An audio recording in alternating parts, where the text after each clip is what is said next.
আসসালামাইকুম।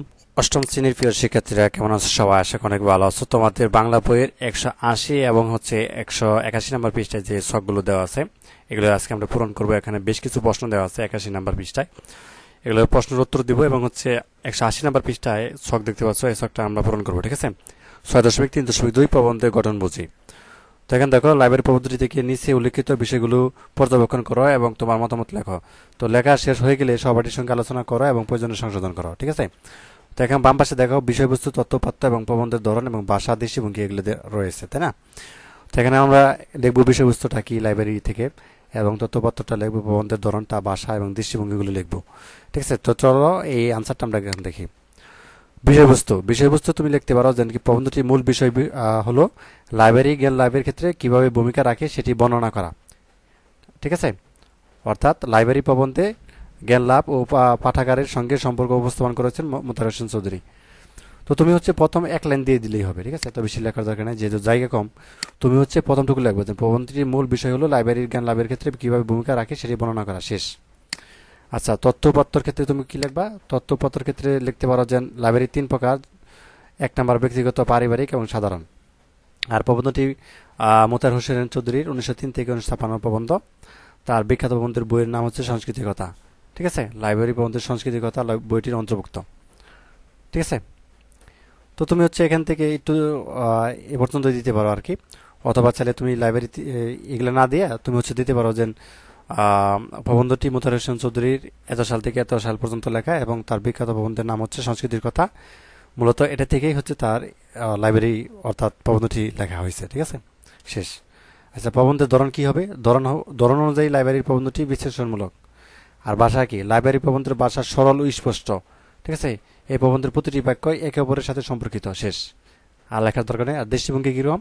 লেখক ইতিবাচক দৃষ্টিভঙ্গির মানুষ ছিলেন, তাই তিনি সমাজ পরিবর্তনের লাইব্রেরির গুরুত্ব বুঝিয়েছিলেন।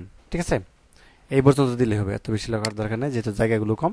তো তুমি 2 লাইন করে লিখে দিবা, 2 বাক্য করে লিখে দিলেই হবে। ঠিক আছে, আচ্ছা, তারপর দেখো আমাদেরকে নিচে কিছু প্রশ্ন দেওয়া আছে, তাই না? 6.3.3 জীবনের সঙ্গে প্রবন্ধের সম্পর্ক খুঁজি। তো 1 নম্বর যেটি দেওয়া আছে, লাইব্রেরি প্রবন্ধে লেখক যে 3 ধরনের লাইব্রেরির কথা বলেছেন সেগুলোর বৈশিষ্ট্য উল্লেখ করো। এখানে আমাদেরকে এই বৈশিষ্ট্যগুলো উল্লেখ করতে হবে। ঠিক আছে, এখানে 3টি প্রশ্ন দেওয়া আছে এইভাবে। যেমন 2 নম্বর দেওয়া আছে, লেখকের মতে লাইব্রেরির প্রয়োজন কেন? ঠিক আছে, তো আরেকটি প্রশ্ন দেওয়া আছে, আমরা সমাধান করি। তো প্রথম প্রশ্নটা আমরা দেখি যে আসলে লাইব্রেরি প্রবন্ধে লেখক যে 3 ধরনের লাইব্রেরির কথা বলেছেন সেগুলোর বৈশিষ্ট্য লিখতে বলা হয়েছে। তো বৈশিষ্ট্যগুলো আমরা এইভাবে দিতে পারি যে, দেখো, যে এভাবে দিতে পারো যে ব্যক্তিগত লাইব্রেরি। আচ্ছা, ব্যক্তিগত লাইব্রেরি ব্যক্তির খেয়ালমতো গড়ে ওঠে, তা হয় থাকে ব্যক্তির মনের প্রতিবিলম্ব। ঠিক আছে, আর ব্যক্তি যে ধরনের রচনা ভালোবাসে তার প্রাচুর্য লক্ষ্য করা যায়।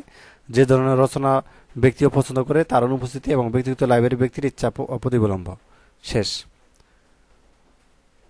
আচ্ছা, এখান থেকে তোমরা যেটি করতে পারো, যেহেতু তোমাদের এখানে যতটুকু জায়গা আছে, তো তুমি 2টা করে বাক্য লিখতে পারো। ঠিক আছে, ব্যক্তিগত লাইব্রেরি থেকে 2টা বৈশিষ্ট্য লিখলা এবং পারিবারিক থেকে 2টা লিখলা। ঠিক আছে, পারিবারিক লাইব্রেরি পরিবারের অন্তর্ভুক্ত ব্যক্তি সময়ের সমষ্টিগত ইচ্ছার প্রতিচ্ছয়া, এবং পারিবারিক লাইব্রেরিতে পরিবারের সবার রুচির প্রাধান্য থাকে, শেষ।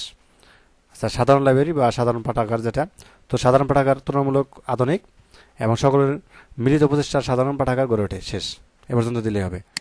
আচ্ছা, 2 নম্বর প্রশ্ন আমাদেরকে বলছে লেখকের মতে লাইব্রেরি প্রয়োজন কেন?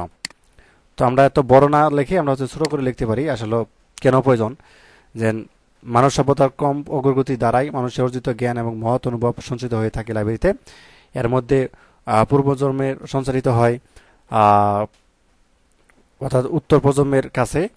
তাই জ্ঞান চর্চা, জ্ঞান অনুসরণ ও গবেষণার ক্ষেত্রে লাইব্রেরির প্রয়োজনীয়তা অপরিসীম।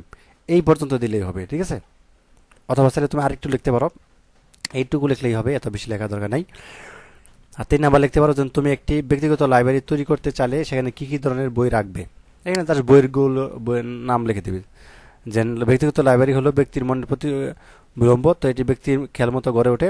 আমি যদি ব্যক্তিগত লাইব্রেরি তৈরি করতে চাই তাহলে আমি যে ধরনের বই পছন্দ করি তার প্রাচুর্য থাকবে। তো এখানে আমি আমার খেয়াল মতো গড়ে তুলবো কল্পনার তাজ। আর উপন্যাস নাটক পড়তে ভালো লাগে, তাই আমি পছন্দের উপন্যাস নাটক বই সংগ্রহ রাখবো। এই পর্যন্ত দিলে হবে। ঠিক আছে, এত বেশি লেখার দরকার নেই। অথবা তুমি চাইলে কিছু বইয়ের নাম দিতে পারো, যেমন কি কি বই রাখবে যেহেতু বলছে, তো তুমি বইয়ের নাম দিতে পারো। যে উপন্যাস রাখতে পারি হুমায়ুন আহমেদের কবি, ঠিক আছে, বা শরৎচন্দ্রের শ্রীকান্ত, এটা রাখতে পারি। নাটকে রাখতে সৈয়দ অলিউল্লাহর বহিবীর রাখতে পারি, এবং সৈয়দ শামসুল হকের পায়ের আওয়াজ পাওয়া যায় এটা রাখতে পারি। আর কবিতা হচ্ছে জীবন দাসের ধূসর পাণ্ডুলিপি এটা রাখতে পারি, বা জোড়াফলক এটা রাখতে পারি। বিদেশি বই হ্যারি পটারের। ঠিক আছে, তো এইভাবে হচ্ছে লিখে দিবা। তো এই ছিল আজকের মতো। ধন্যবাদ সবাইকে ভিডিও দেখার জন্য। আল্লাহ হাফেজ।